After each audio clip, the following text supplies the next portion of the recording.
नमस्कार दोस्तों, मौजूदा मोदी सरकार जिस अंदाज में कायदे कानून को ताक पर रखकर कांग्रेस अध्यक्ष श्रीमती सोनिया गांधी और पूर्व अध्यक्ष श्री राहुल गांधी को निशाने पर ले रही है, उससे साफ हो गया है कि उनका मकसद केवल उनकी छवि धूमिल करना नहीं है। ईडी के कंधों पर बंदूक रखकर वो वही हासिल करना चाहते हैं जो गुजरे जमाने में दुनिया के शायद तानाशाहों ने चाहा था। ऐसे नाजुक मौके पर आईएनसी टीवी आप सबसे एक खास अपील करना चाहती है, लेकिन उससे पहले मैं आप लोगों को उस दौर में ले चलना चाहता हूं जब हिटलर की क्रूरता अपने चरम पर थी। आप सबको ये बताने की जरूरत नहीं है कि हिटलर ने कितनी क्रूरता से अपने विरोधियों का कत्लेआम किया था। वैचारिक विरोधी, शांति अहिंसा की बात करने वाले बुद्धिजीवी, किसान मजदूर के नेता, किसी को उसने नहीं बख्शा था। यहूदियों के नरसंहार के लिए तो उसने गैस चेंबर बना रखा था। हिटलर के क्रूरता के और भी तमाम वाक्यों से आप रूबरू होंगे, लेकिन क्या कभी आपने सोचा है कि हिटलर इंसानियत को कलंकित करने में सफल कैसे हो गया? कोई उसकी क्रूरता पर रोक क्यों नहीं लगा सका? इस सवाल का जवाब हिटलर के ही देश जर्मनी के कवि फ्रेडरिक गुस्ताव एमिल मार्टिन निमोलर ने दिया है अपनी मशहूर कविता पहले वो आए में। सुनिए वो क्या कहते हैं।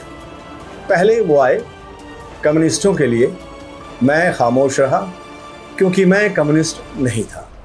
फिर वो ट्रेड यूनियन वालों के लिए आए, मैं खामोश रहा क्योंकि मैं ट्रेड यूनियन में नहीं था। फिर वो यहूदियों के लिए आए, मैं खामोश रहा क्योंकि मैं यहूदी नहीं था। फिर वो मेरे लिए आए, अब मेरे लिए बोलने के लिए कोई नहीं बचा था। मतलब समझ गए होंगे आप।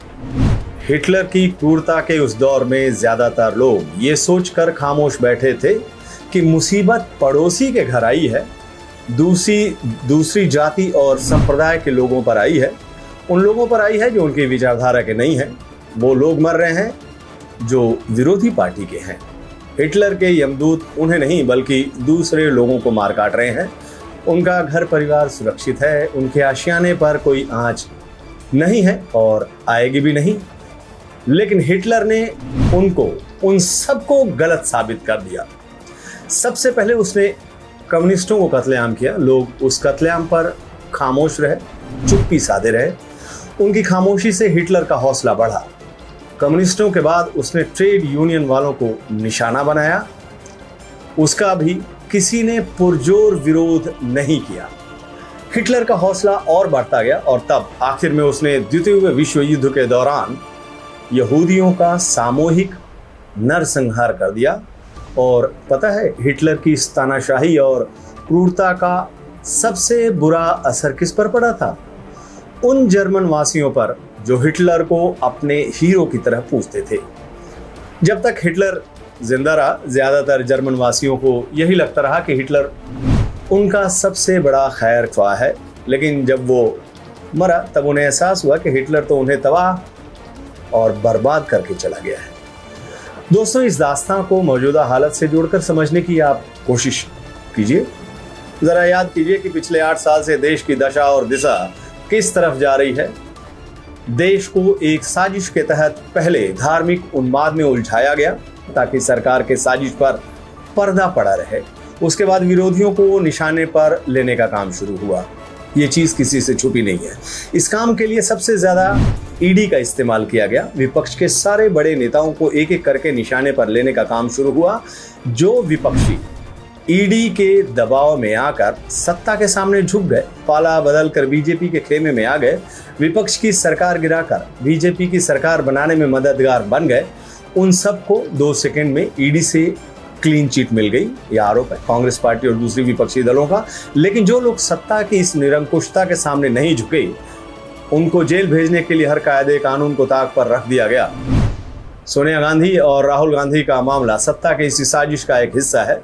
सत्ता उनको घुटनों के बल बैठाने के लिए बेताब है। दूसरी तरफ वो है जो सत्ता को खुली चुनौती दे रहे हैं। ये सरकार चाहती है आप बिना सवाल किए तानाशाही की हर बात को स्वीकार करें।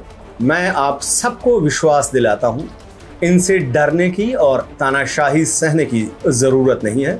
ये डरपोक हैं, आपकी ताकत और एकता से डरते हैं, इसलिए उस पर लगातार हमला कर रहे हैं। अगर आप एकजुट होकर इनका सामना करोगे तो ये डर जाएंगे। मेरा आपसे वादा है, न हम डरेंगे और न इन्हें डराने देंगे। अब यहाँ सवाल उठता है कि इस नाजुक मौके पर देश का क्या फर्ज है, देश के लोगों को क्या करना चाहिए ताकि हमारा भी हश्र उस जर्मन वासियों की तरह ना हो जो शुरुआती दौर में हिटलर को अपने हीरो के तौर पर देखते थे।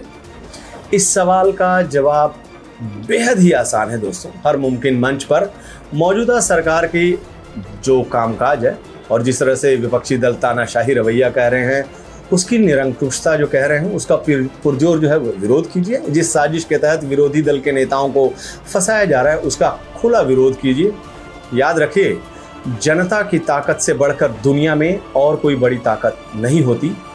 जब जनता सड़क पर उतर कर इंसाफ के लिए आवाज़ उठाती है, कायदे कानून और अपने हक हुकूक की बात करती है, तब बड़ा से बड़ा तानाशाह घुटनों के बल आ जाता है।